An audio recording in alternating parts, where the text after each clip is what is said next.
I bet. Good news is I can say. Right. Yeah. Now, So stay down. looking for the positive. Suggested. Yeah, that's not fun stuff. I've been going through this on and off for years. That So. usually when you've got a bulging disc, it's something that's Or is that recurring. So the Well, spread. you don't get influential with it.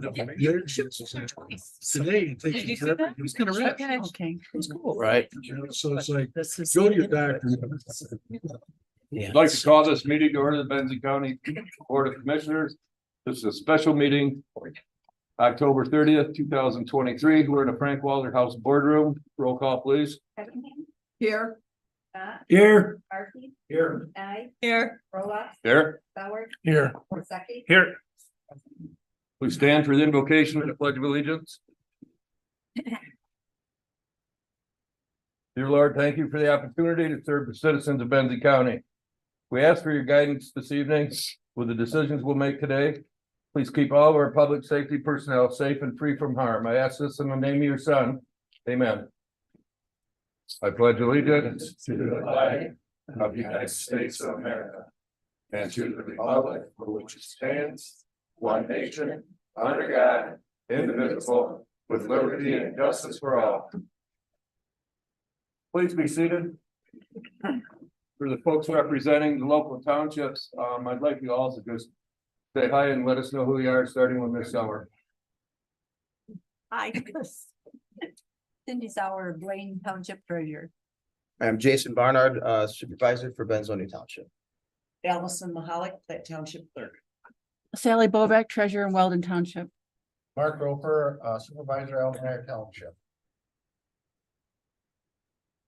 Matt Olson, I'm here representing the Traverse Bay Area Intermediate School District. David Davis, Inland Township Supervisor. Rose Worth, Inland Township Clerk. Well, thank you all for being here. I'm going to turn this over to the county administrator and we'll move on. Want to approve the agenda? No? That way we can leave, right? Is there a motion to approve the agenda? So moved. Second. Motion and support. Is there any discussion? All those in favor say aye. Aye, opposed? So moved. Now, Ma'am. now I'll take it away. First, I just want to say thank you to everybody who's here tonight. If you see your township placard up front here, I'd like you to come join the circle if you're able to. If you're not already have representation around the circle.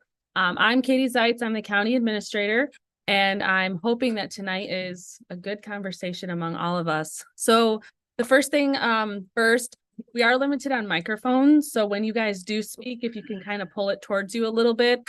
We are streaming this on YouTube, and I know there are people in the community who are streaming, or watching this. So just please pull those microphones towards you. Not too close though, because it'll be quite muffled. There's refreshments in the back room, so please, at your leisure, go back and get some refreshments. I don't want to take it all home. But we'll go ahead and get started. What we're going to do first is we're going to go over a presentation. All of you should have a copy of the presentation on your desk. For those out in the audience, we can get you copies. Rose is able to hand those out if you'd like a copy. But the first thing we'll do is we'll go over this presentation that just kind of talks about Headlee and what that means for Benzie County and your township. And then from there, we will go ahead and just go into a discussion amongst all of us about the pros, the cons, the questions, all of those things related to Headlee and our general operating villages.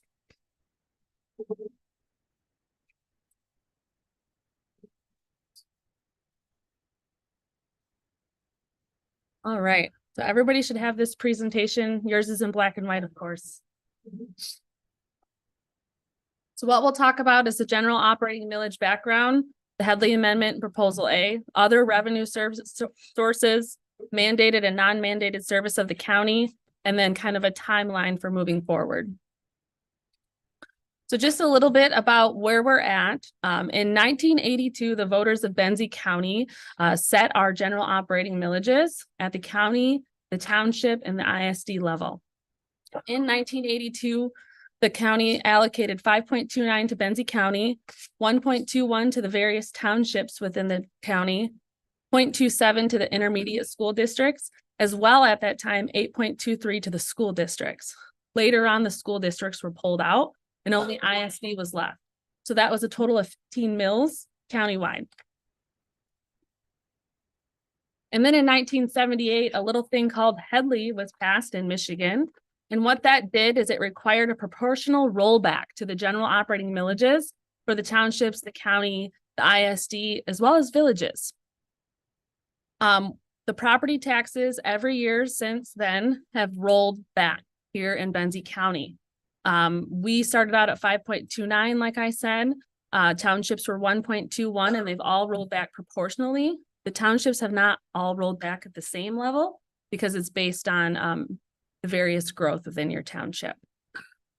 Later adopted in Michigan in 1994 was Proposal A. This was also related to Headlee, and it was a tax amendment that removed the schools, so that 15 went down because those leaving 6.77 mills to be split among all of us. The rollback every year is related to inflation or a 5% increase. You will notice that because of inflation, how it's been, the 5% increase was the maximum of a tax increase. So here for Benzie County, we have other revenue sources, of course, as well as the rest of you do outside of your general operating millages. We have the animal control, drug enforcement, school and youth resource officer, conservation district, EMS, ALS, and jail operations. Many of you see those on your ballots. All of you should see those on your ballots. And those are special millages that levy money for a specific purpose that's outside of your general operating millage, which is used for general purposes. Sometimes that can be problematic because it is a special levy, so that money cannot be used for another reason outside of that millage. So if you have a shortfall in one fund and you have extra money in another fund, you can't use that money interchangeably. So that can limit you in some of the things that you're doing. We also have state funding coming in, revenue sharing, county incentive plan funding, local liquor tax funding, miscellaneous permits and licenses, reimbursement for services. These are sometimes unreliable or decreasing depending on the activity happening. We also have a lot of grant funding coming in to our county, emergency management, secondary road patrol, supplemental animal control deeds, brownfield activities. And again, these are not reliable sources of funding coming into the county. So as some of you may know, the county provides mandated services to those within our communities, but they also provide non-mandated services, things that people want to have in our community. So some of our mandated services are ones that you probably come to the top of your mind: court services, clerk, treasurer, register of deeds, prosecutor, equalization services, health and mental health, central dispatch, and correctional facilities. Some of those non-mandated services that we provide though, road patrol. I think everybody likes road patrol. Drug enforcement and school resource officer activities, animal control, MSU extension, parks and recreation, EMS and ALS, the jail, as well as economic development. So this is kind of a timeline, putting all that into a picture. 1978, the Headlee rollback was put in place. 1982, Benzie County adopted initial general operating. 1994, Proposal A was put in place. 2023, local millage rates have rolled back for all of us. And in 2024, we're considering going out for a Headlee reset election. So what that Headlee reset election would look like is that at that election, we could go out to the electorate and ask for the millages to be put back at their original values. So 5.29 for the county, 1.21 for the townships, as well as the ISD. So we would ask the community to allow us to levy up to that amount. It doesn't say that we have to levy that amount, because as you know, it's up to, you levy exactly what you need from the community, but it would give us that mechanism to do that. Right now, our amounts are set in 1982. We've never been allowed to roll back up. Every year we reap the benefit of a rollback, which lowers the revenue coming into our communities. So in front of you, in addition, is a bigger sheet of paper. Each page is a year. The first year is 2023, and then it goes backwards. What this does is it shows you the amount of revenue collected by yourselves, as well as the amount of revenue you could have collected if we were to reset a general operating millage. And what's in red is what wasn't collected. Because it couldn't be. So this kind of gives you a picture as to the amount of revenue that's not being generated here in Benzie County to support those local services that we provide, because we are not able to reset our general operating millages. Does anyone have any questions about that?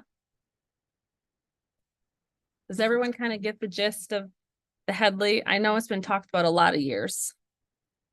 Good.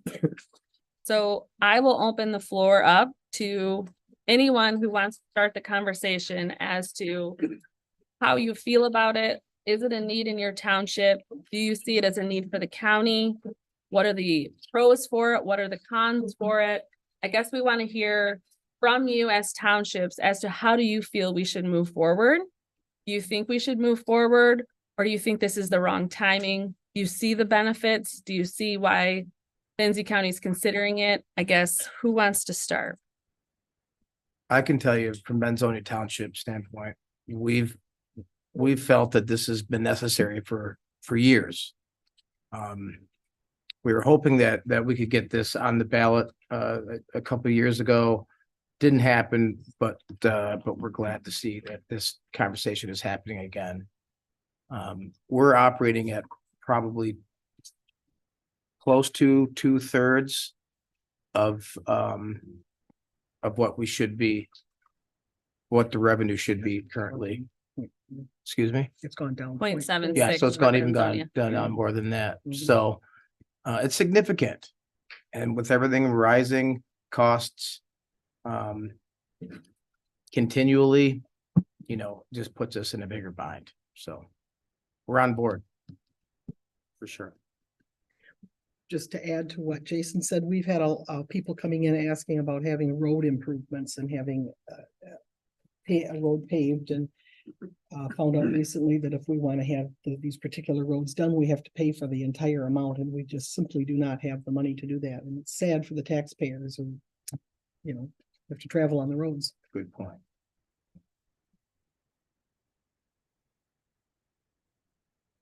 We at the county level, we've talked about, what would it mean if we reset the general operating millage? As we talked about, we have all these special millages that are very specific in the services that are provided under those dollars. And so now we've talked about, what would we do in a perfect world if Headlee was reset and the general operating millage was reset? While we talked about bundling, we would bundle potentially a lot of those little millages. So rather than having numerous millages on a ballot, you'd have just a couple, because by resetting that general operating millages, we can pull some of those small millages into the general fund. I think that from a semantics standpoint, the community would probably love to see a shorter ballot. And they also would like to see that money be a bit more fluid. Then we can also increase services throughout the year. With that special millage, we set that levy rate based on the services we're hoping to provide. But if something catastrophic happens and we don't have the funding for it, we can't just move around funding like I talked about. So if we were in the general fund, it makes that money a little more fluid. So if there was a really great idea or a really great enhancement we wanted to make mid-year, it'd be easier to do that versus having to wait. You give me a sense of how that works. They voted for the jail millage. Mm-hmm. How can you put that in? How can you transport that to the general? Sure. You wanna? You would levy a zero amount and it would be absorbed until the millage fell off at the end of the cycle, where the millages are all set in different time frames. And so if you were raising the general operating fund to 5.29 and absorbing it, that separate millage would be set at zero and wouldn't be collected in that manner. Even though the people voted that they wanted. Right, because the money would be absorbed into the general fund. So for instance, last 2 years ago now, we went out for the jail millage at a higher rate because it was noticed that what it takes to operate the jail, the millage in place wasn't cutting it. We were taking about $500,000 from the general fund to support the jail. So we went out to the community and lo and behold, they supported us to increase that millage. We then levied the smaller millage at zero because we covered the operations with the larger millage. So we didn't take more than we needed from the community. We took what we needed to operate the facility. And so that's kind of how it would work. In that instance, if we raise the general operating millage, those other millages would be brought to zero. We'd still provide the service, but there wouldn't be all these small operating millages, which then limits that money to only that purpose if something goes awry. The jail should probably be funded through the general fund to begin with, correct? So there's a lot of conversation on that, on yes or no. Many counties do have the jail within their general fund, but then more and more are actually going to a public safety millage style where they're bundling the jail, the sheriff's office, road patrol, those sorts of things into a public safety millage. Certain elements of the jail are a mandated service. The whole jail operation itself isn't necessarily a mandated service. But we do, even if we don't have a building, we still have to provide that service for that person who is residing in jail services. So even if we don't have a building up there, we still have to figure out what we're going to do with these folks who do need the service of lockup. If I could, did we answer your question? I feel like there was something else behind your question. Was there something? No, I think she kind of did, yeah. Okay. So if you took the money from the villages and build them out, put them into the general fund, at that point, you all would have control over the amount of money that went into each of those funds, correct? Well, they'd be in one fund and they'd be departments within the general fund. Guys would control the budget. That's one. So it's tricky. So elected officials can control their own budget no matter what fund it's in. So for instance, the sheriff's office, the 101, 301 is his sheriff department within the fund. Then there's also jail, which is 213. Right. Once this body approves those budgets, that elected official has control of their money, no matter what fund it's in. Correct, but they have a millage right now, they have a guaranteed amount of money. Mm-hmm. Put it into the general fund, you guys are gonna have to guarantee the money for it. Mm-hmm. Mm-hmm. You guys can dictate, here's your money, here's your budget. But that's We could do the same thing with a special millage. This body decides what to levy. So we could put it down to zero if the board wanted to. But we value the services. Technically, every year, the Board of Commissioners in all counties sets that millage rate. Mm-hmm. That'd be interesting to see that happen. Yeah, every county has that right every single year to set those different values.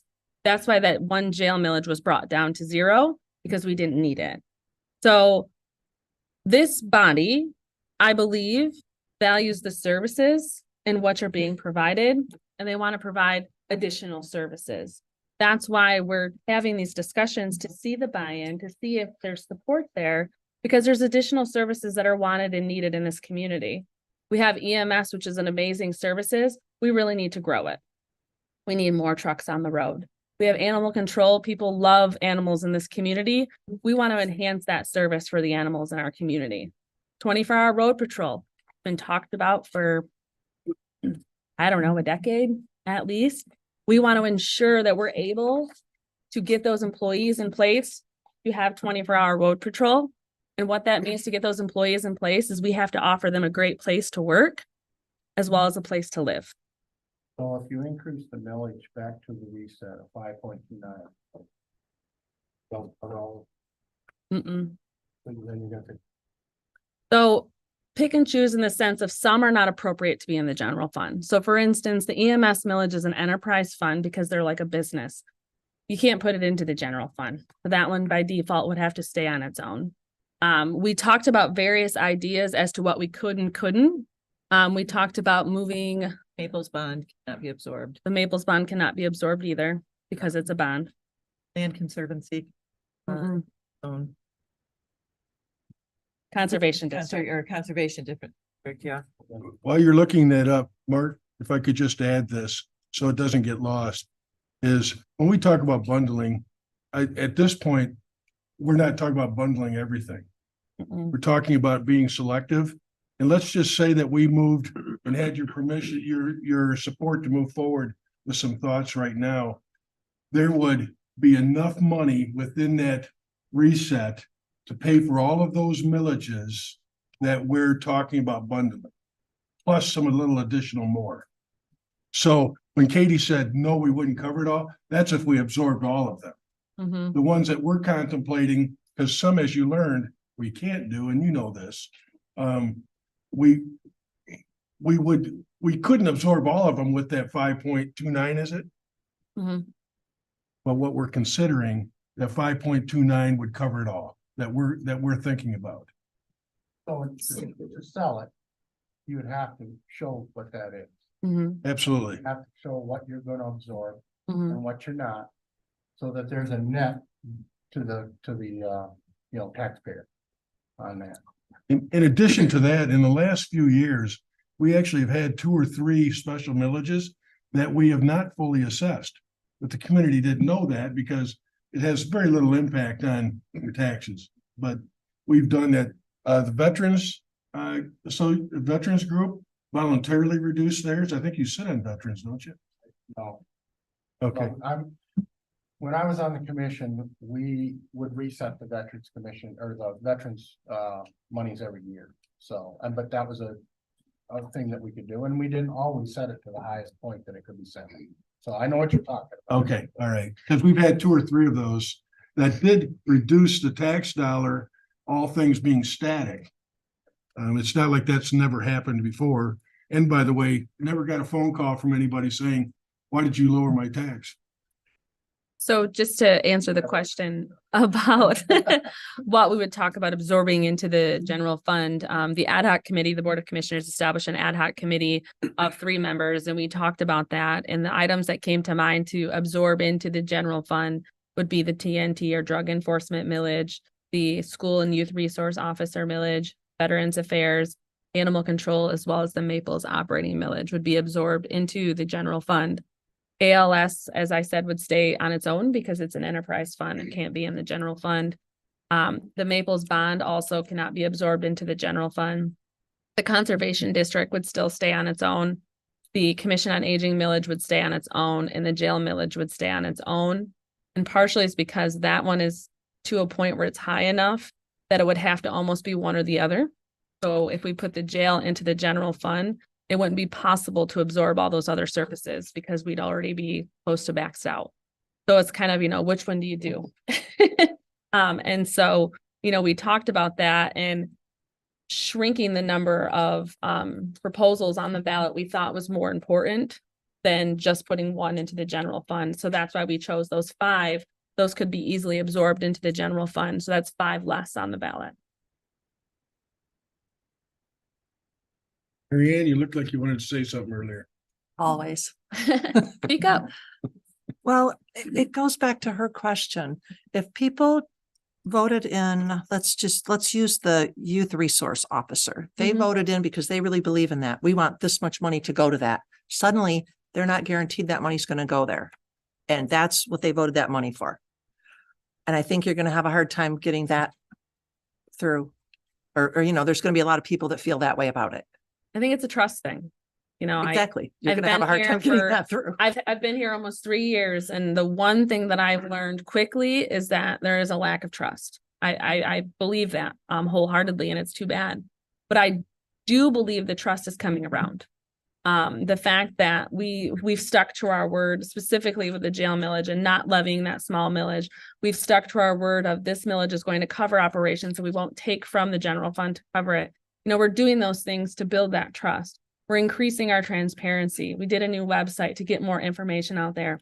I think I've talked to, I don't know how many people in this community to answer whatever question they need, because I want to build that trust with the community. I want the community to trust what we're doing and those services. I want to give back to the community. If there's a service that needs to be provided, I want to be able to provide that service. And so, making this money a little more fluid, we can provide those additional services to the community that right now we really can't because the money is very specific. I think the school and youth resource officer, that example, that is one of the most important services we're providing to our students here in Benzie County. It really is. I believe that wholeheartedly. That's why we expanded the name on the last ballot go around as well, is to include school and youth. It was just school before.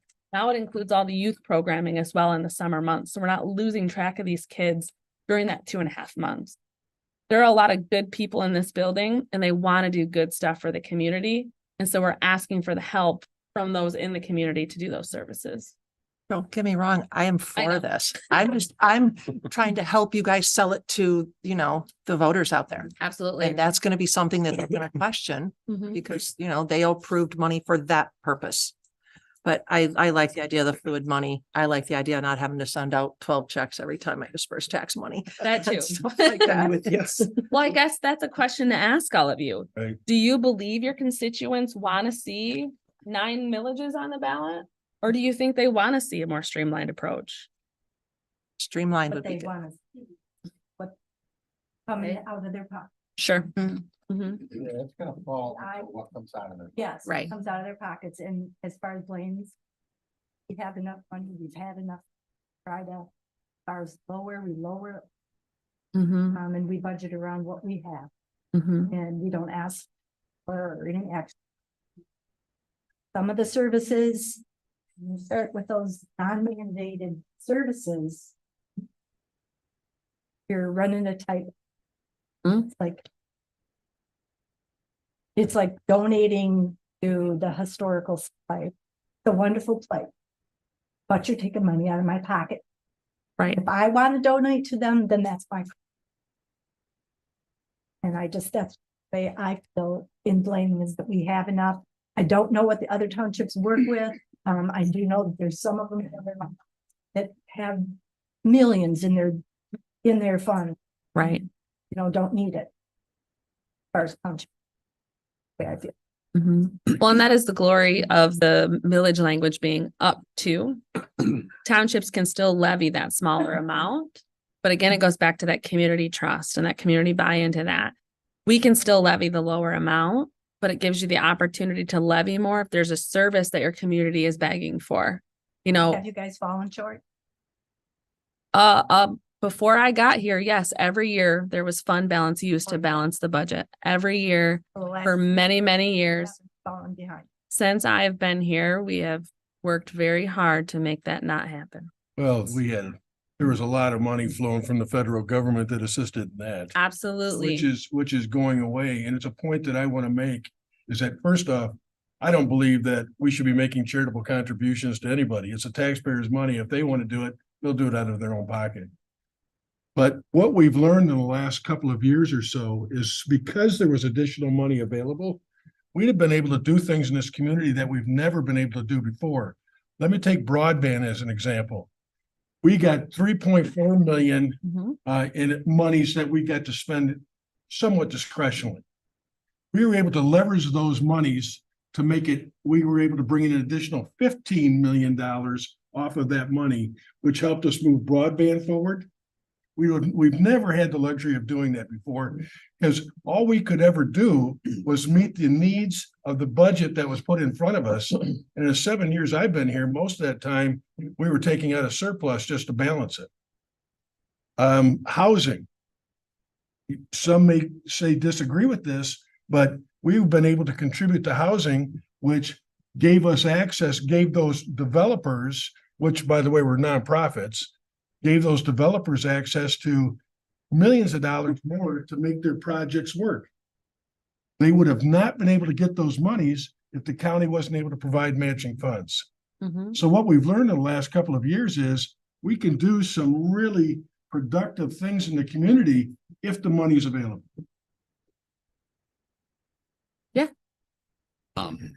Jeff Johnson, Lake Township.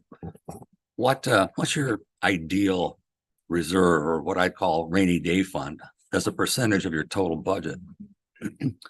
So we typically like to maintain a 23 to 25% fund balance is typically what we maintain.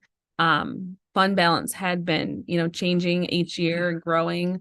And so we have a policy in place that allows us to spend that excess money towards capital projects, pension liability, those sorts of things.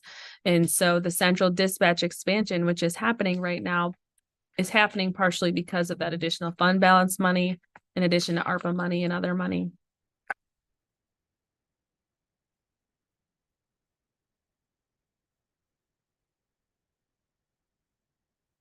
So it's kind of convoluted in how we do it here in Benzie County. So that's just on our general fund. So typically that, if you take our total fund balance, what is it across all funds, Shelley? You know? Okay. So general fund balance is the 23 to 25%, not above and beyond. That includes.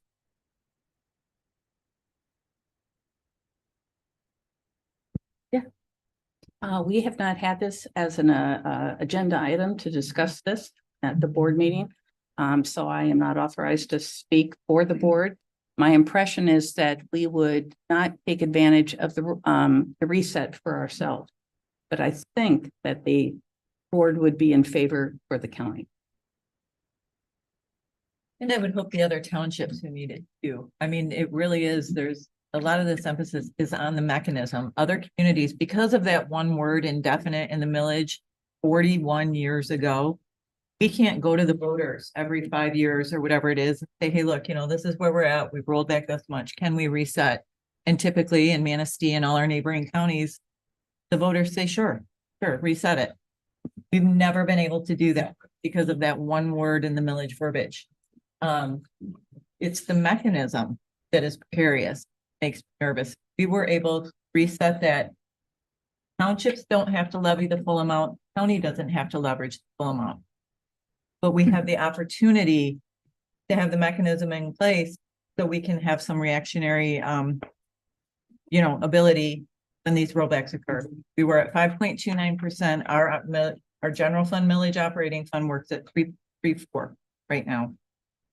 And you've all rolled back too. And there are townships that aren't feeling the pinch, that are in a good position. And that's what you would have the ability to do, is not levy any more than you already are. But the ones who do need it could. If you put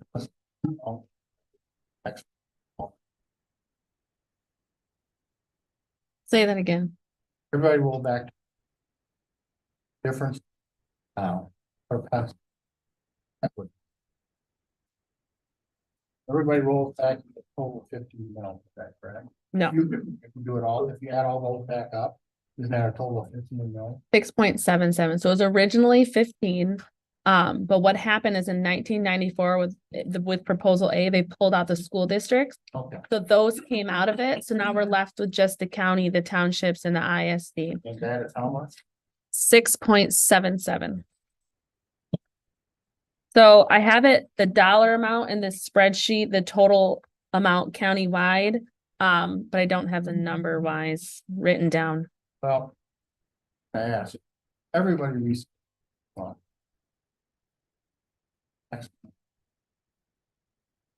Hmm. Guys, you're gonna go to 5.9, go to 1 Correct. change. Maybe of mills. Okay. Max. Everybody. That Yes. Numbers. So it's a little convoluted because each township has rolled back a different amount over the years. So if you look at the front page here, each township is at a different level. And so it would be a different number for each township. It would be 6.77 total, but the amount it increases per township they're all different because you've all rolled back at different levels based on your development, new construction. Township. Correct. So on here, you can see the total dollar amount. I did list the total dollar amount on this spreadsheet in red. So say everybody goes back to their maximum, it's at about an additional $4.1 million brought back to, but that is based on this year's taxable value. So obviously that changes each year because our taxable values changes. So the front page is working on these numbers for this year. So it would be different. But how much each individual township increases is specific to them just because everybody's rollback has been a little different. So if you look at that front page, you see that. Katie, I did want to, just a quick note with the ISD millage. My understanding, I did have conversation ahead of this to make sure we were prepared for this, but the ISD millage cannot be restored without a 5-county consensus. Yes. So the Benzie County on its own can't restore this as part of the package. It would need to be an actual 5-county because the ISD is a 5-county. So just FYI, so that would actually be outside of this Because it would have to be Leelanau, Grand Traverse, Antrim, and Kalkaska it'd be all together. And bluntly, we're not in a space to do that right now.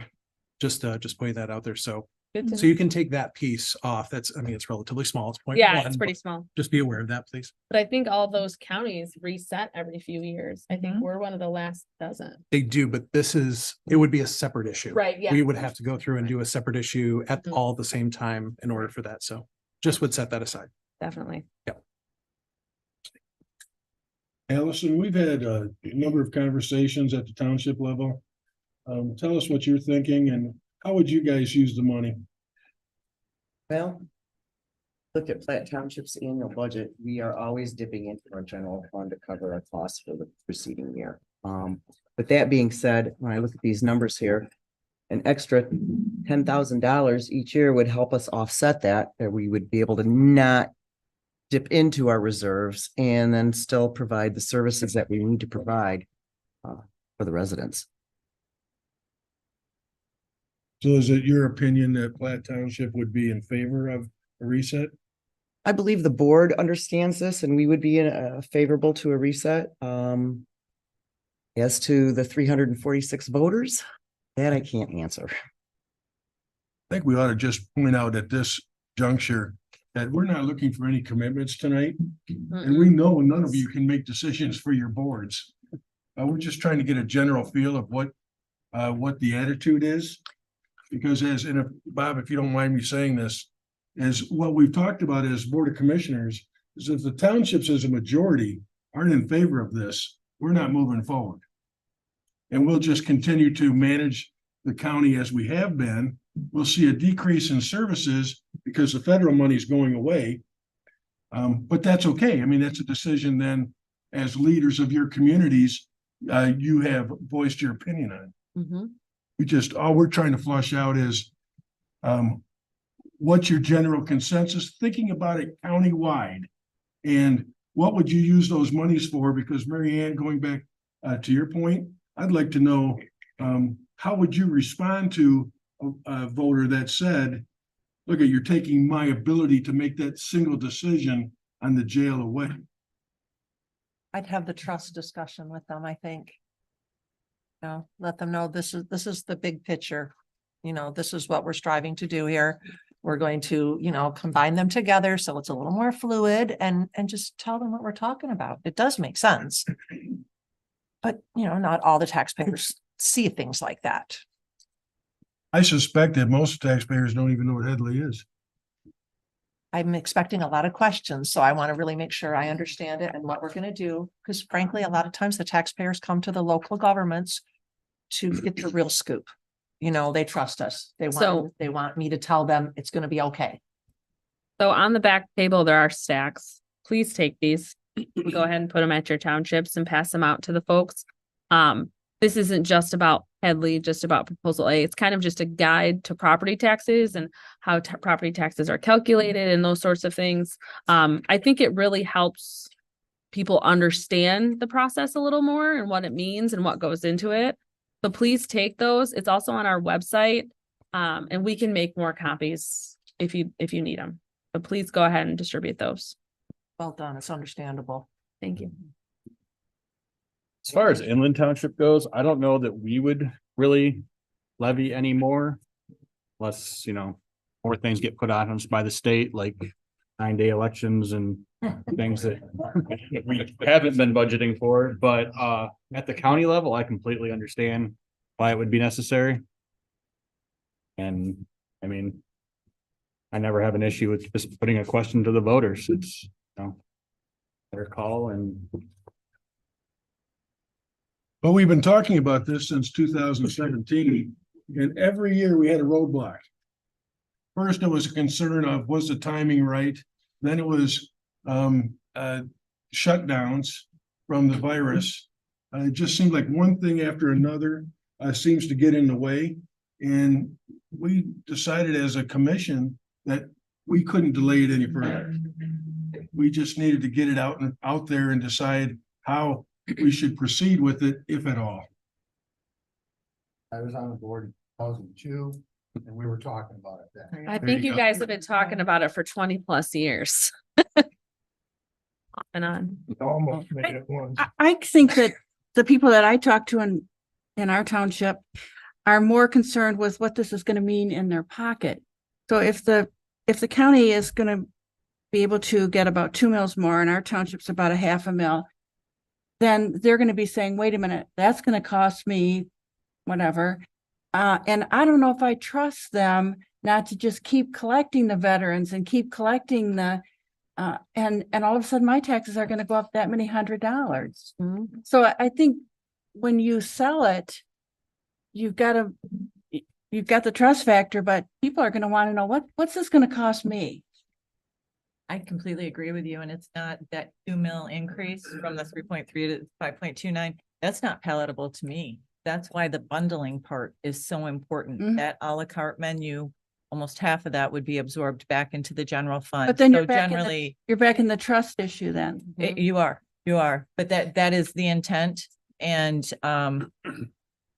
there isn't any way, I don't think, beyond, saying it publicly that that's the intention. That's what our discussions have been about. That's what have made this a desirable option. I don't want to give the impression there wouldn't be an increase. There would be an increase, but it wouldn't be the difference between where we're at and where we're resetting to. Because of the absorption of some of those millages, it would be offsetting, and it would be about probably around a 1 mil increase, give or take. But I agree with you. That's a lot to ask, and the intentions of the board have to be noted and shared with the community. So we had an ad hoc committee of the commissioners that kind of vetted through all of this. And the recommendation that we had made to the board was that in the first year, we would not fully assess it. So people would see that right out of the gate. And I think that was something less than 1 mil, but about 9.9 mils or something like that. That would be a difference. Do I remember that correctly? Katie, you were in that conversation. About that, yeah. Seems about right. We get the trust factor 100%. I mean, all of you deal with it yourselves every year. It will be scrutinized the first few years. People will be watching. Absolutely. As it should be. And, As it should be. I We just wish the have to citizen stick to was that. more involved, quite frankly. What's your, So we're looking at 2024 because 2024 is an election year. And so it's free to put something on the ballot. I can in good conscience go to our community in 2025 and say, hey, I'm gonna need maybe our taxes increase, but then I'm also gonna spend a couple $100,000 on an election. I think that's There'll completely- be a good turnout next year too. It'll be a good turnout next year. So 2024, we could put something on the ballot, August. August election. August. Yeah. And then if it fails, we regroup. what's,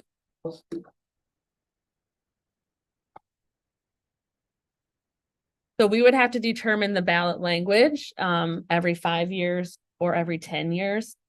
come back, Yep, be reset? reset so I think Manastee's every 5 years it resets. I think Grand Traverse might be every 10. But through that 5 years, you guys own that village up like 5, Well, it would roll back still. because of it. Yep. Okay, and you could go to that maximum.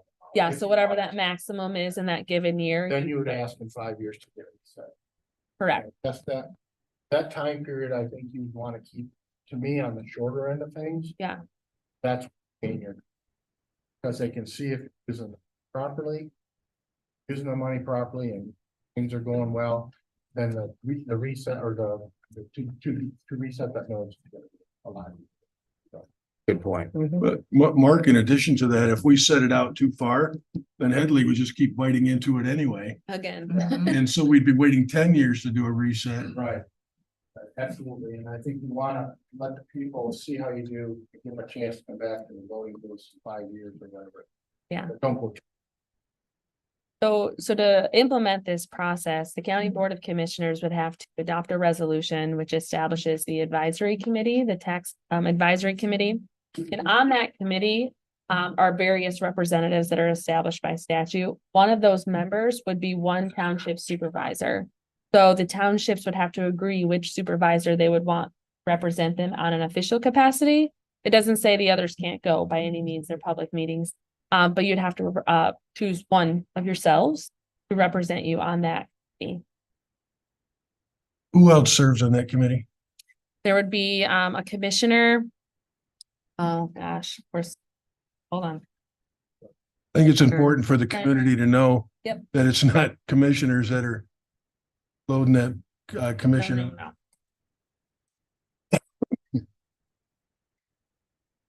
Have this.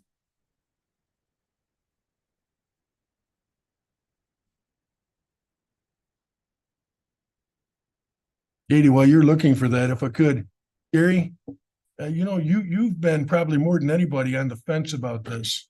I'm not on the fence.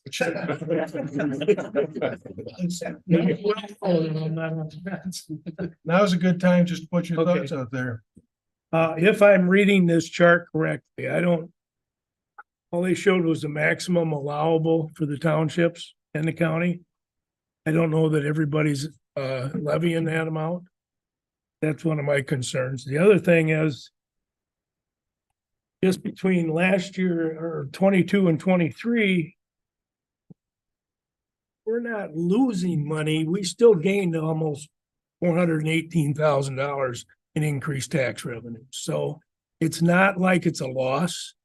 I don't mean to pick on Benzonia. I just happened to be there when they discussed the road. There are other options to do that kind of stuff. And it happens to be pretty much darn near a private road that's going to cost a fortune to fix.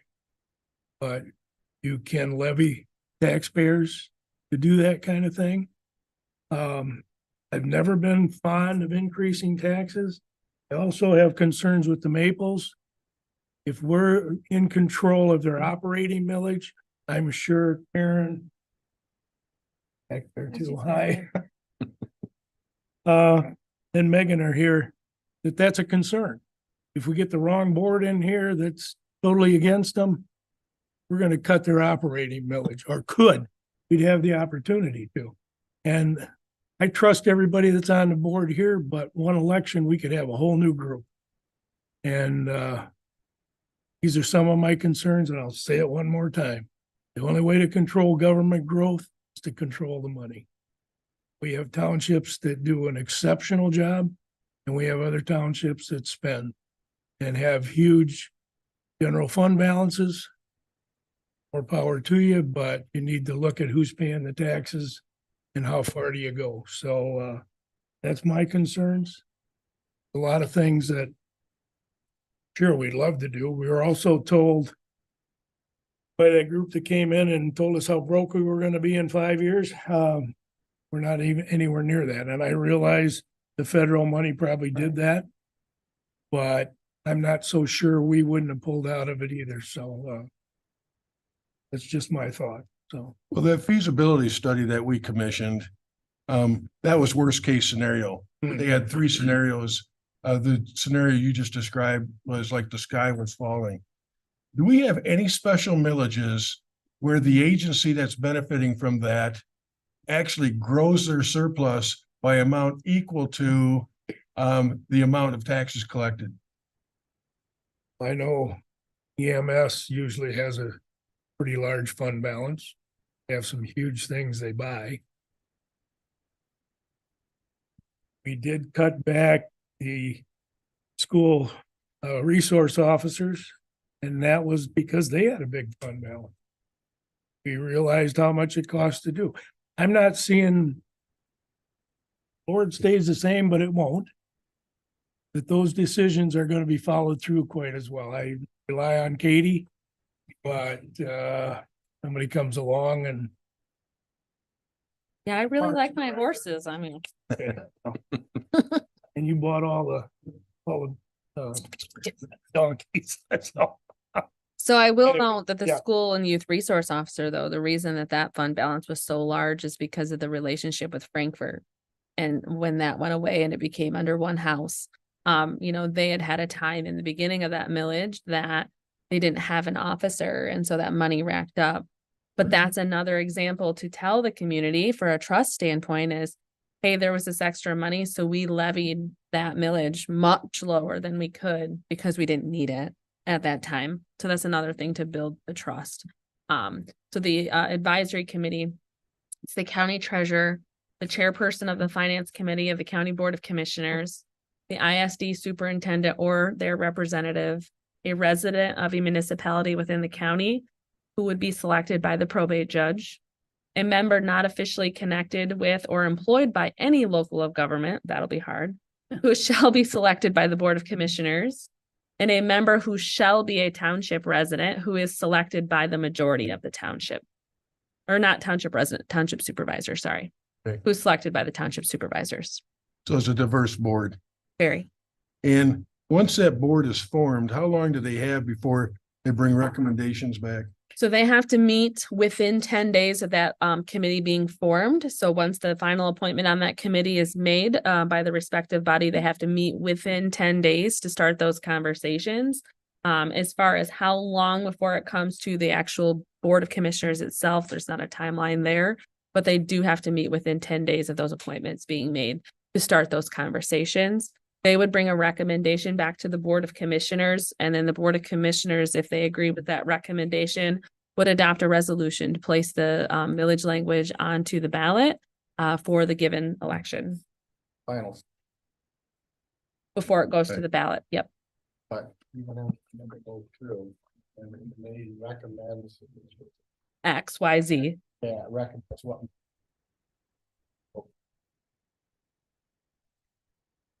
Correct. Yeah. Doesn't happen.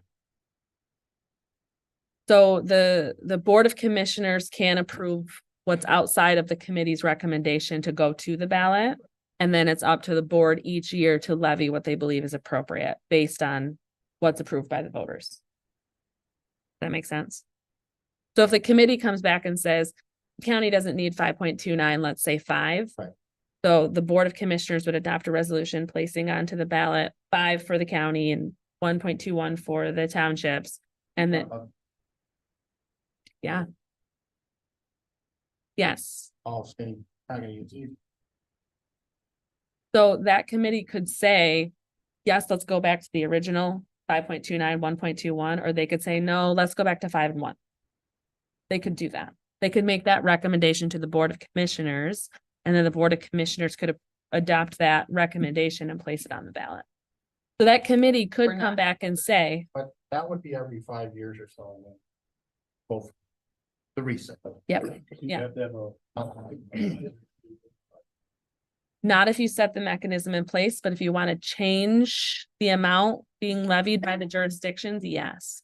So anytime you change what the allocation is or change what the amount is, those committees are called. But if you set the millage language in place to be every 5 years, that committee doesn't have to be called every 5 years. You just go back out every 5 years for whatever that exact millage would be. That or whatever. That increase it or something. Or change the allocation or, You get increase it, and then that would have to go for a vote, if you're increasing that allocation level high. right, and the tricky thing about the allocation is there's actually a larger committee that's formed. And it's a much larger process because it involves various public hearings around the county. Because you're changing the actual allocation. We could decide, nope, the county's never gonna go higher than 5. We give the rest to townships or whoever.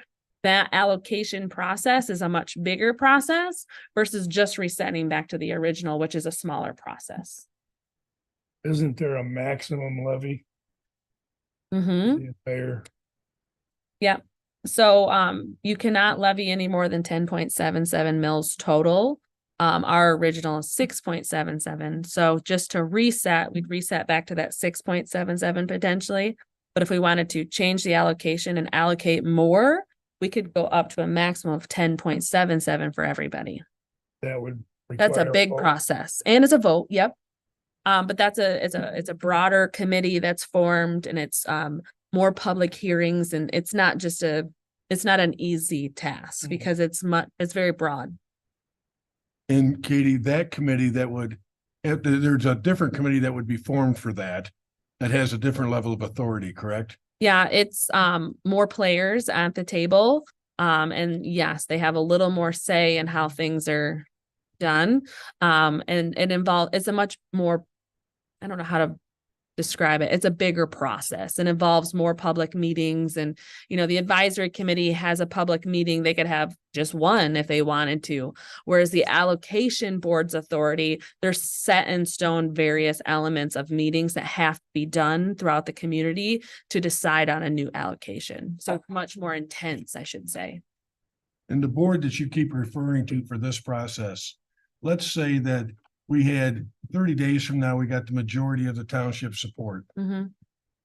When would we be forming that advisory committee? We could inform it as soon as we'd like to. But it probably would be sometime early next year. Yeah. So typically, if you're looking at an election calendar and they're staying roughly the same, we would have to adopt a resolution somewhere around the May timeframe for the August ballot. So we'd have to have things buttoned up by that time frame to be on an August ballot.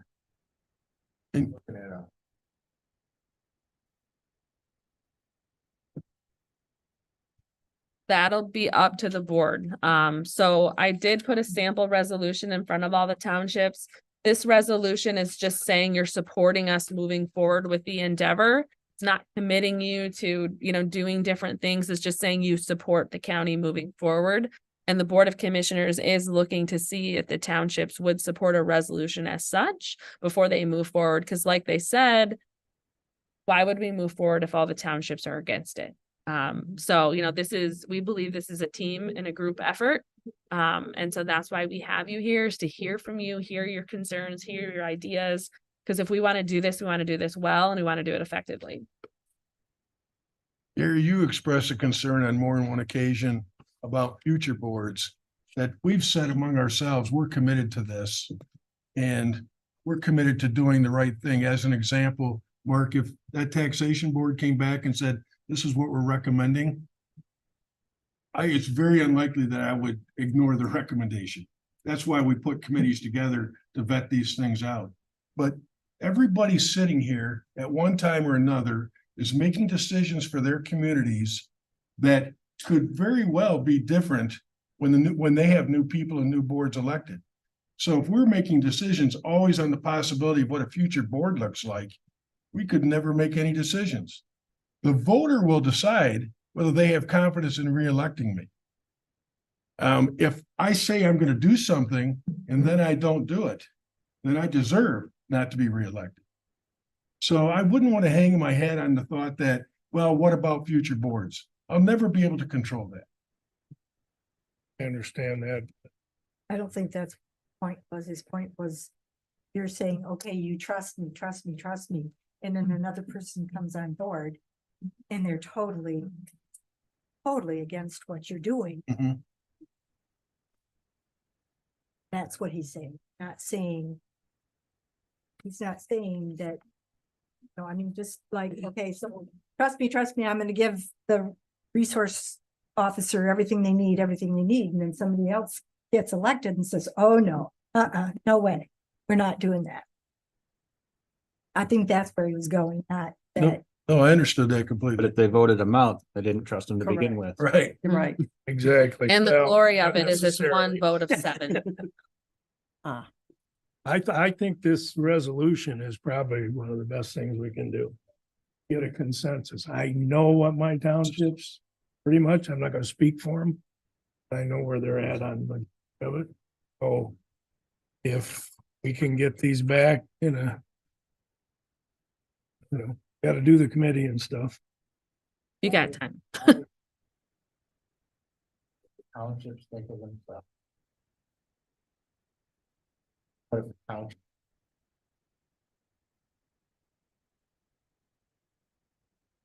Whatever they.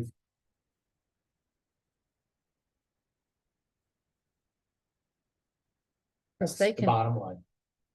county can raise it, the townships don't have, to. That's what makes this nice. Township, that choice with their residents. And not raise. Correct. Yep. Townships can also, we're not gonna tax. Not gonna, Right. this will put county tax. Right. And we can still say, we're gonna hold ours at where it's at, we're gonna hold it down, we're not gonna tax them any more than that. But there still is a tax. gonna But yeah, go to there's still everybody. taxes. Yeah. Got it. So in response to that, what can we do as a county to meet with your people or talk to your people or answer questions or concerns? You know, we as public officials, and you all know this, we can't campaign on behalf of our local jurisdictions, but we can educate and we can answer questions. What can we do as a county to maybe help people in your community to understand the need or understand the why as to why we're even having these conversations? There's much information to us. Educate. And get it out on the public forums. Okay. Gotta do it or don't want it. Be more, how can I help you? What is your question and what can I answer? Okay. And try to answer that. Okay. That will go as far as I'm getting there. All the information we have at our office definitely helps. Walk in and any information or ammunition that we can have there in our hands helps us to say, here's what they're looking at. Okay. So what scares me is that there is that unknown. Okay, we don't have to raise this, but the county's gonna raise it, but what are you raising it for? So we can make more of this or more of that. What that more of this or more of that? Okay. So I need to have a reason in front of me. I know you don't have one right now because you don't know what you would use it. But Well, some of it. Let's, let's Yeah. raise tax so that we have money to do more things. Yes. More, What are the more it's things? like, do I really want more money coming out of my pocket for something that, is totally, maybe not, but Right. that's what scares me. Okay. I'm glad you raised that question because we've actually had that conversation. And we can't tell you a specific activity, but what we did is looked at it from the 10,000-foot view. Katie, can you talk about a couple of the things that we talked? Again, folks, we're talking about it from a very high level view. We're not talking about a specific initiative. Would you want to share what some of those were? Yeah, so we did talk about some of the future why or the future need. One of them is just capital needs in general. Benzie County is historically has let a lot of capital items just go by the wayside to pay for other things. So a lot of capital needs are just needed in general. Community development, including parks and recreation, maybe grant writing services. What do we need? So we're looking at, is from Parks and Recreation, somebody who actually manages that whole realm. So somebody who's, serving on those Parks and Recreation commissions, and it's not just volunteers trying to run those things, inventory of our public lands and parks and those sorts of things. Only for their parks, not for ours, typically. So we would do it for our public parks and lands. Public safety and public safety equipment. There's needs when it comes to public safety in our community. We'd want to enhance county locations and services. Like I said earlier, EMS, ALS, growing that service, really enhancing the animal control services, looking at solid waste and recycling and enhancing those services, which we know people love in this community. Childcare. We need to really work to somehow address the childcare issue in our county and in our region. Does that mean have a county childcare? I don't think so. But how can we support that? I don't want to take money out of my pocket for her baby or Right. his whatever. Right.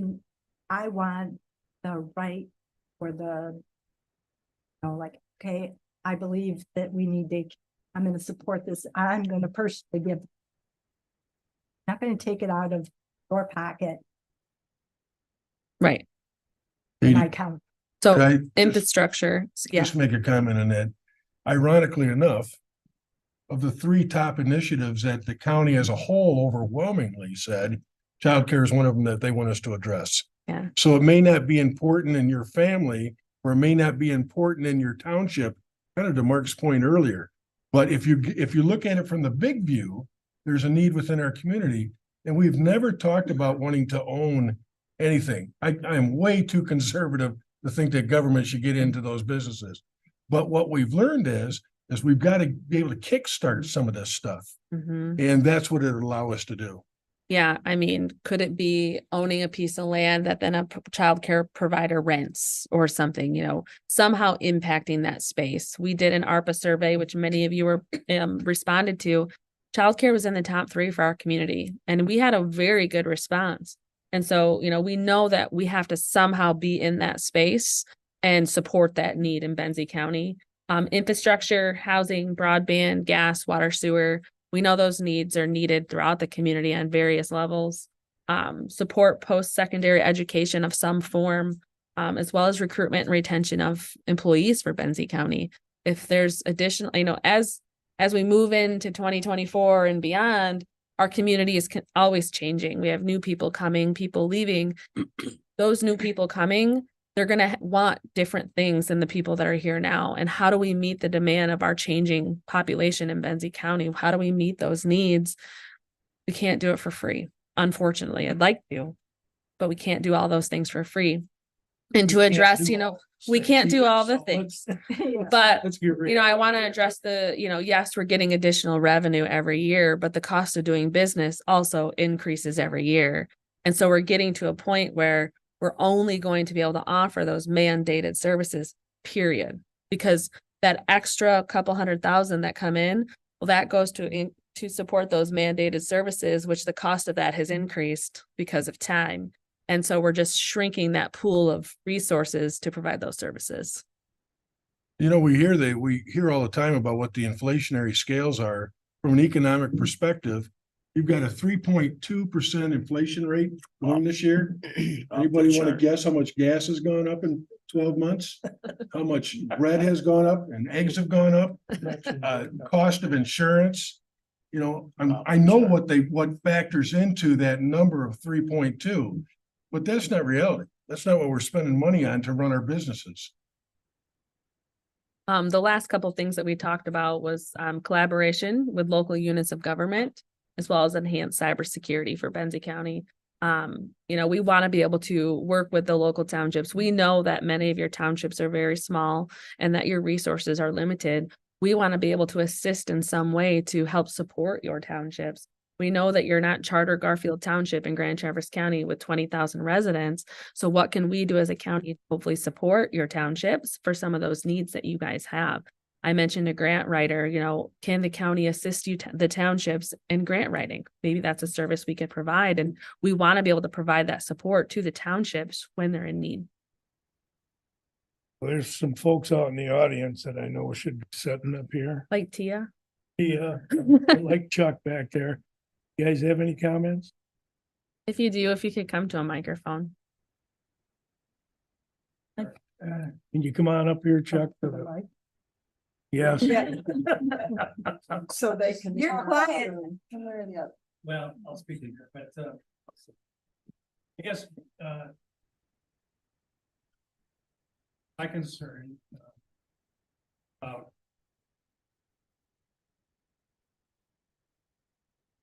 I think you have how you. The other thing is we never had a payment from general funds able to distribute money. Sounds simple, I can put it short here, I can put it over here, but then you don't run a tight ship. In business, job costs. Every bit money that I have to get it. Part in that area, we analyze. Got a general fund, you don't do that. Much as you would if it's a separate number. Allocate. Only allocated items. Bottom line more. But you need to ask.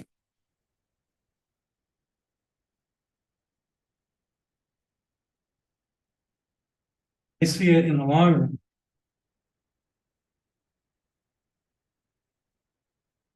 Talk about building capital improvements, whether it's a daycare or whatever, that costs more money down the line to take care of it.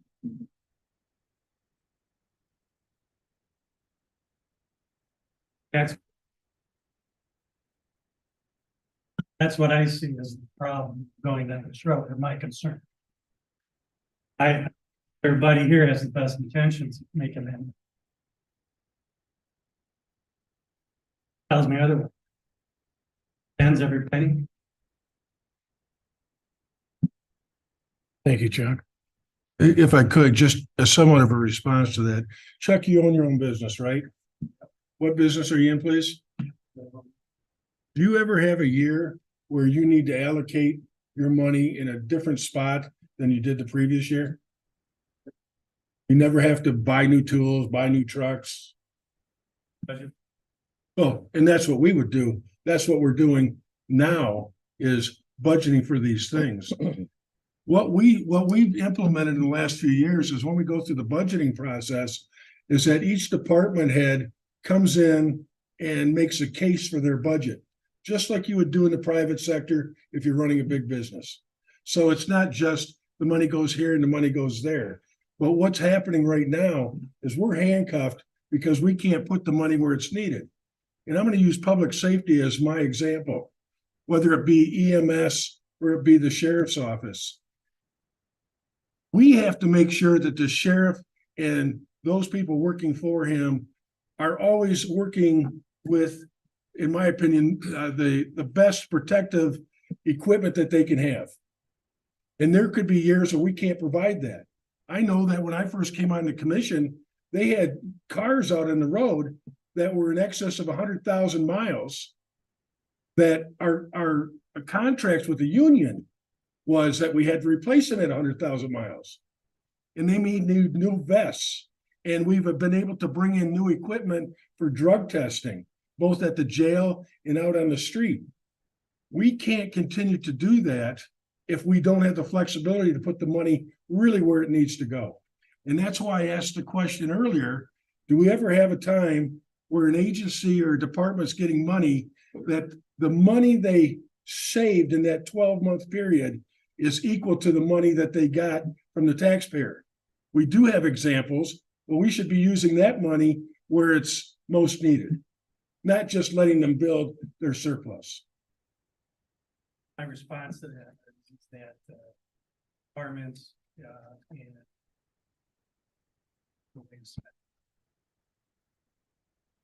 prices still make money. Nobody's gonna be spending somebody else's money.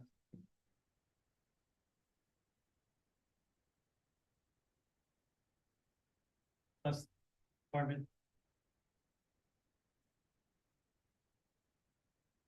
I understand the ease and the ability on it, money around. So that's what gets you in trouble.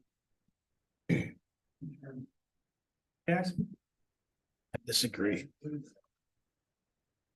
You know, 7 years ago, I'd have said the exact same thing, Chuck. I came here thinking that I could make a real difference in how the county is spending their money, and I could cut drastically because that's my background. And what I learned is everything was running pretty tight. And when we introduced the process of having each department come in and they hate this word, but defend their budgets, it was to avoid exactly what you're talking about. Just because they ask for it doesn't mean they get it. They've got to be able to adjust that, be able to convince the commissioners that that's a real need, not just a want. Well, the accountability on it. And also, as the commissioners and the board here, we're trying to think of Team Benzie, taking in consideration all the different neighborhoods, townships, what are the wants and needs that are all different. But when it comes to the commission, it's Team Benzie. How do we balance that? Do we hear, and all of us, every single one of them are listening to the constituents and the individuals here.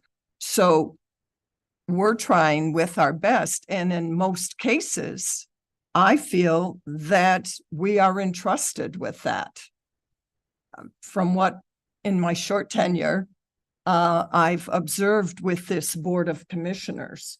So it's looking at things from different perspective as a whole. And like Art and Katie and the rest of you have said, you know, we're doing a big perspective overview with consideration of everything else. And in the booklet here, there are some really great examples, and I encourage you to take some time and read this and study it a little bit more, as will I, about the consequences. If we do, it's if thens, but then also some hypothetical examples of things that might happen or could happen. So it's a different perspective, and we're all pretty good listeners here. And that's what this town hall is about, hearing from the audience, hearing from whoever's next to us and what they're describing in here. So I think this is a great part of education. And then you take that information back, share it, as will we continue sharing it. We're not here to dictate or make decisions on it. So that was a great segue. Tia, did you want to say something? The only thing I guess I really would reiterate is the education piece of it, making sure that you're giving examples of where those funds are needed. And, you know, as you stated about the grant writing piece, so look at it in a bigger picture and say, well, okay, if the county is able to offer grant writing to the townships, then that's money that the township doesn't need to spend on a grant writer all out of their own pocket. If we have, you know, so we're able to reduce maybe some of our spending because now the county, at the county level, they're able to provide that. So you've got a little bit of wiggle room there and offset there to try to educate people and, you know, explain the bigger picture. well said. Did you have something, Ron? You gotta talk? You got something to say, buddy? You look like you needed to chat. Katie. Megan Garza. Hey, Megan. Can you better explain on?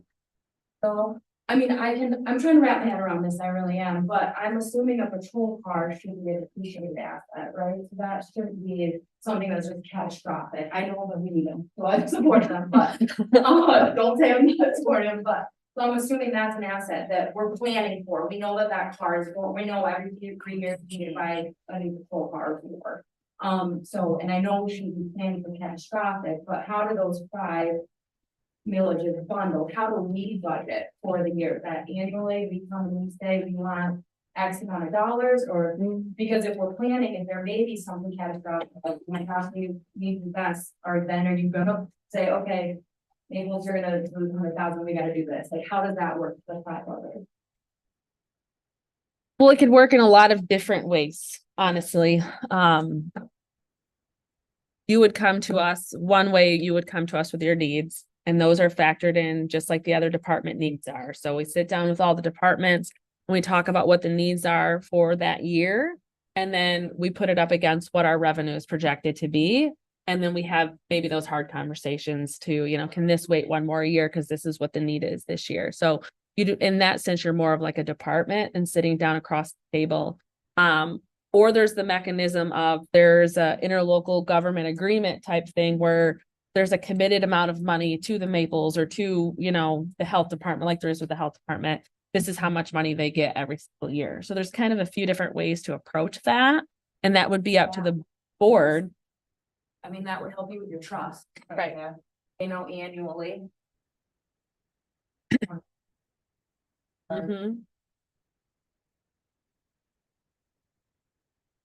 If I could add to that, Katie, in the last couple of years, the board and the administration have put together both a capital plan and a capital budget. Yep. So we begin during the budgeting process, putting money aside every year for those anticipated capital needs. And we know what those needs are because we put together a document that shows what those needs are, and it's over 5 years, and it's a rolling 5 years. So every year we keep looking at what's the next need. As you might guess, in the first 2 or 3 years, it's very heavily loaded. In the 4th and 5th year, it's not so much. But then that 4th and 5th year suddenly becomes year 2. Right.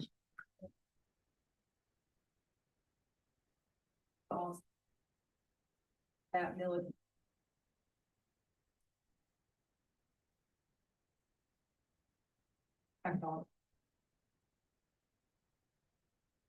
Well, and the bundling too, I mean, that was a brainstorming session with the ad hoc. It's not set in stone.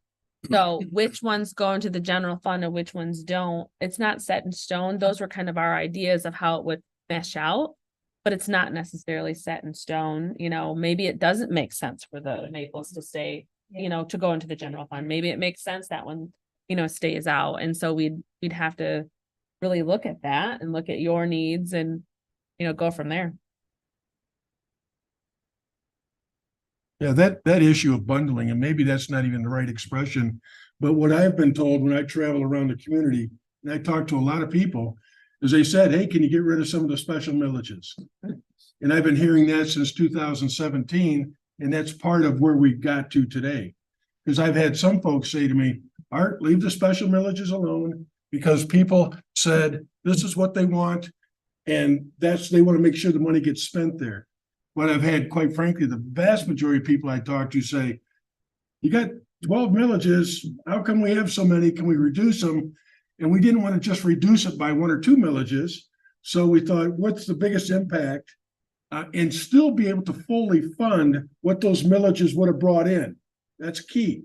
We're not suggesting we're cutting them back. We'd still fully fund them, but we do it out of the general fund instead of the special millage. And this proposal means that we would have like 7 millages left, maybe 6 or 7 millages left that would still be on any ballot at any given time.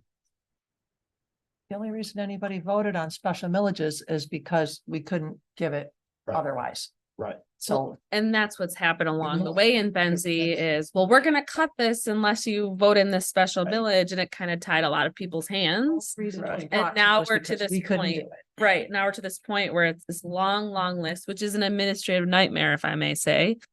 Because they're all different expiration dates. And so, you know, streamlining is where we want looking to go. So Mark, what years were you on the commission? 1,000. So 10 years. During that period of time, the commission came up with more than one of these special millages, correct? What? And is what we're saying, are we depicting it accurately? Yeah, I think there was a fact, tried to general fund, just general fund, small increments for operations. And I got you down. Want my money. But we had to use putting our out in order to get them. This could be a fun to get past. It really could be. I went to a commissioner's thing in Petoskey. I remember when I first got started. And I sat around the table with numerous commissioners from all over. And they said the same thing. They had to have 10, 12, 15 millages because they could not get a general millage passed to give the trust to the commission. They just wouldn't do it. So they had all these little millages and they're a nightmare to handle, but it's the only way they could get funding for those individual departments. Sure. So today I sit on, representing this board, I sit on the Legislative and General Governance Committee for the Michigan Association of Counties. And there's a lot of counties, we're at the high end now of special millages compared to most counties. And I believe that there's only 3 counties left in the state of Michigan out of 83 that can't reset their millages. Everybody else, there was 6 I think to begin with that put indefinite on their ballots. And now it's down to 3. So you can see there's a lot of communities that are dealing with the same thing that we're dealing with. Absolutely. find people that all those special millages are costing them more money too, to administer. You know, so that could be some type of savings. You don't have to have them on ballot, special elections if one got missed one time. Yeah. Let's not bring that up. Very good. Ouch. Wasn't here. No, you're absolutely right. It's a lot of time and energy, on administration, the clerk's office to manage these and to make sure they're on the different ballots. And then if you miss, an even year when there's already elections, now we're paying for a special election. And we all know what 2024 is going to look like with elections. It's a big undertaking and a lot of money. And so, we're trying to set ourselves up for success. Hey, Matt, can you share with the group, because not everybody will know what your current responsibilities are? So yeah, I'm the assistant superintendent at Northwest Education Services, the old Traverse Bay Area ISD, Intermediate School District, which services, again, 5 counties, 16 school districts, Benzie and Frankfurt among them. So you have an opportunity to interact with a number of communities. I do. Give us your thoughts on what we're trying to accomplish. I know that the ISD won't directly benefit from it, but I'd appreciate your feedback. Well, I will say just being in schools in general, Headlee rollback is part of our world, right? I mean, schools can only operate at the 18 mills if we continue to hedge against that rollback year after year after year. And schools that fall below that have a dramatic issue. Because I mean, the state will only fund you, if your voters put it in. But so it's complicated, and trying to explain it to voters is complicated. And so, we're pretty practiced in that, I'd say, in public education. But really it comes down to, I think what I've seen other places is efficiency. I think that's the big selling point, frankly. And that's, as a resident here, I mean, I'm here for the ISD, but I live a half mile that way. So, this matters to me as a resident too. And it's really about efficiency. And I think what you just said is clear. I served on some of the first committees back in 2017 when I was superintendent here at Benzie Central as a community member. And it really comes down to efficiency. It's more efficient, it's more cost effective, and in the end services the public better is what I've seen. And what you just said, I think, is what I would say I've seen elsewhere is we're doing it in an unusual way. And, I think that's instructive to know that there's other communities that are doing it differently that have experienced success, that model. I appreciate your comments. Chuck, I shared with you earlier that when I came here, it was my thought that there was a lot of cutting that could be done without affecting services. What I've learned over the last 7 years is it's less about the collection of the taxes and more about how do you use my money. And if we're not using it well, you're going to let us know. I've only been in office for a decade now, or a little bit more, and this is my first foray into politics. But I would take exception to what was said in the audience earlier. And it's not been my experience in our township that we've been extravagant and we have not been careful. We have a healthy, fiscally healthy township. We have a very large fund balance, and nobody is going overboard and spending their budget because there's money left. It's never happened in our township in my 10 years. And I know when I first started here, I've talked to a lot of the veterans around our campus. There's a lot of people who have served Benzie County for eons. And I will say at one point, and most of them will agree, that's how it was. You spend it because you might not get it next year. And that really has went away. And I mean, Shelley, the county treasurer, and I have talked about this numerous times. That's not how it is. We're not spending it just because it's there. We're being mindful. I mean, the people around on this campus, they're very mindful about what they're spending, and it's needs. It's not a bunch of wants. I mean, if it was a bunch of wants, I don't know, I might have windows that open. I don't know. But it's not. I mean, it's needs. It's how do we best serve our community, and how do we do that within the budgets that we have? It's not, well, let's beg for more. Let's go gouge the taxpayer. I don't see that in any of our department heads and elected officials that we have serving this community at all. That's exactly what. If you didn't way more than they needed, and then they spend every dime. Because they might take it away next year. Sure. Mm-hmm. Wouldn't take it away from them. Yeah. And we have so far gotten away from that. I mean, I really believe that. That is not the mindset around here anymore. And it was different. It was different then. I mean, we have changed a lot as a community, as a region. And I don't see that in the folks that are serving this community now. I really don't. So for 30 years in the private sector, why every time I had a department head come to me, it was always the same thing too. In fact, when I was making budget presentations, I always asked for more than I needed because I knew someone was going to cut me back. But we heard during this ad hoc committee, what we heard is there was a time where if looked like there was going to be additional money left over at the end of the year, department heads and employees were saying, let's go out and buy additional supplies and let's spend that money. What I heard in that ad hoc committee is that's really not happening anymore. And I'm gonna ask Shelley, you're the one that made that comment to me. Am I representing that correctly? I would concur with that. There have been years, I've been here 7 years, and doesn't was budget. And it all on an estimated. But I find that I manage budget. I need additional funding, if I don't need funding, my budget. And every department is that way. I'm the CFO for the county. Year-end, general ledger. And I've seen as low as 79% of the budget used. Up to 99% budget. Various departments. And it all depends on the experience that department had that year and the things that they needed to spend their monies on. I did not.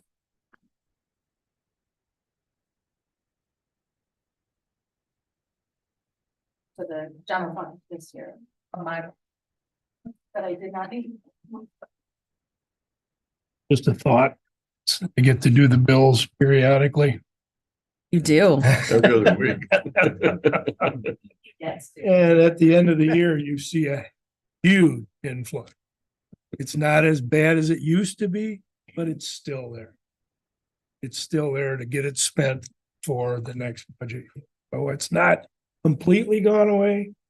I mean, I don't want this utopian idea out there that everything is peachy, but people have the opportunity, they will spend it. So Gary, of that year-end bulge, what I've observed is that people sending in expense reports wait until it seems like they're sending in 12 months worth or 6 months worth at one time. I don't know if they're using it for Christmas money or what they're using. How much of that do you see that might equate to what you just said? The one that always sticks in my mind, and I hate to throw somebody under the. Don't use names. There was a bunch of furniture purchased at the end of the year. And not too sure it was really needed. It was purchased and it was caught at the end. And that to me kind of threw up a red flag, but they had every right to do it. That was their budget. So like Shelley's attitude, we can give it back. Same thing with huge fund balances at the township levels. If you got a huge fund balance, maybe it's time to give it back to your taxpayer. I always want to focus on the people paying the taxes, not on the government. And that's just the way I look at it. Money at the end of the year, a lot of times, one of them are hit on. Everybody said, oh, I'm supposed to have my last 7 months worth of expense account information into the county. We put out an email that alerts them that you're gonna have to pay your bills and pay them timely and as quickly by September 30th. Because it takes more accounting for us to book it back into the previous year than if you just did it timely. So in September, there is an influx of additional expenditures that you don't normally see, but I don't believe it's a money grab to Take all of budget. We'll go.